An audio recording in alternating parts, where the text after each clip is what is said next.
ذبیح اللہ کون؟ حضرت اسماعیل علیہ الصلاۃ والسلام یا حضرت اسحاق علیہ الصلاۃ والسلام؟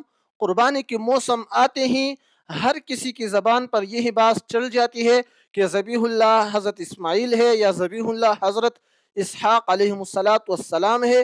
آج میں آپ کو سمجھا رہا ہوں کہ ذبیح اللہ اصل میں ہے کون۔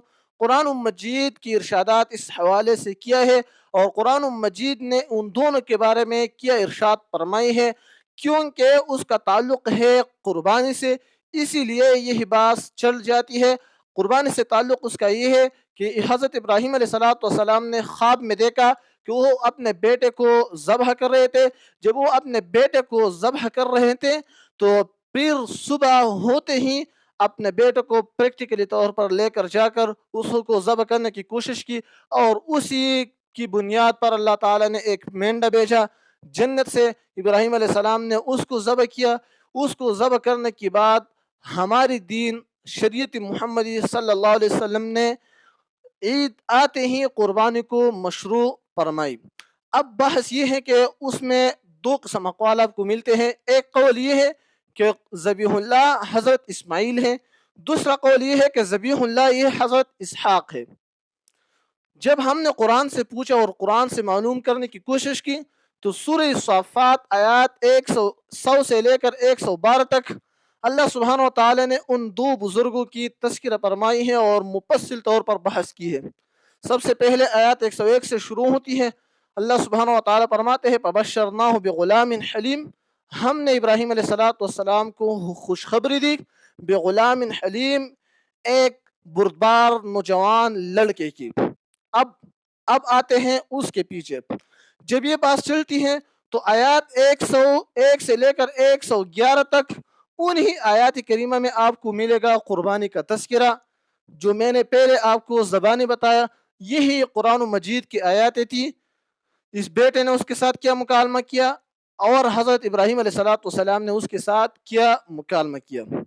پھر اس کے بعد آیات نمبر 112 میں اللہ سبحانہ و تعالیٰ فرماتے ہیں وَبَشَّرْنَاهُ بِإِسْحَاقَ نَبِيًّا مِّنَ الصَّالِحِينَ، اور ہم نے ابراہیم علیہ السلام کو خوشخبری دی بِإِسْحَاقَ، حضرت اسحاق پر، نبی من الصالحین، اور وہ صالحین میں سے نبی ہیں۔ پھر جب قرآن مجید ہم نے کھول کر دیکھا تو قرآن مجید سورہ ہود آیات نمبر 171، آیات نمبر 171 کے اندر اللہ سبحانہ و تعالیٰ فرماتے ہیں جب اسحاق علیہ السلام کی خوشخبری اللہ سبحانہ و تعالیٰ ابراہیم کو دیتی ہے تو فرماتے ہیں وَمِن وَرَاءِ اسحاق یعقوب۔ اب اس سے آپ کے ذہن میں بات بالکل واضح ہو جائے گی کہ ذبیح اللہ کون ہے۔ اللہ سبحانہ و تعالیٰ نے فرمایا وَمِن وَرَاءِ اسحاق، اور یا اسحاق کے پیچھے آپ کو خوشخبری دیتا ہوں، کس کی؟ یعقوب، حضرت یعقوب علیہ السلام کی۔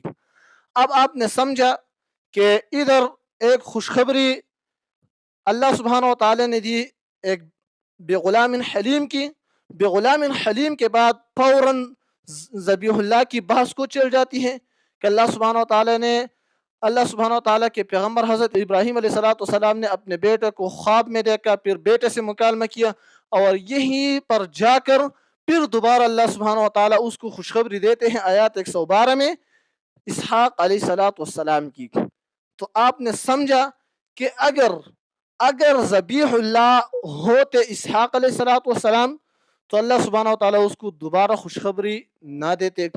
دوسری بات، سورہ ہود آیات نمبر 71 کے اندر اللہ سبحانہ و تعالیٰ اسحاق علیہ السلام کی نسل کو جاری رکھنے کی خوشخبری ارشاد فرما رہی ہے وَمِن وَرَاءِ اسحاق یعقوب۔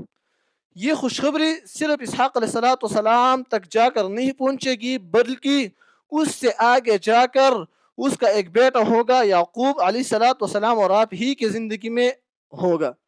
تو اب آپ سمجھے، اگر اللہ سبحانہ و تعالیٰ نے ابراہیم علیہ السلام کو اسحاق علیہ السلام کی قربانی کا حکم دیا تھا تو پھر اس کی نسل کی بقا کی سوال تو پیدا ہی نہیں ہوتی۔ پھر ابراہیم علیہ السلام کے پاس امتحان کیا تھا، اور وہ امتحان تو بیٹے کی قربانی دینے کا امتحان تھا۔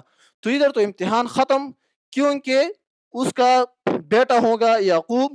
اس سے پتہ چلتا ہے کہ اسحاق علیہ السلام زندہ ہوگا، شادی کرے گا، اس کا بیٹا ہوگا حضرت یعقوب علیہ السلام۔ اللہ تعالیٰ ان کو بھی پیغمبر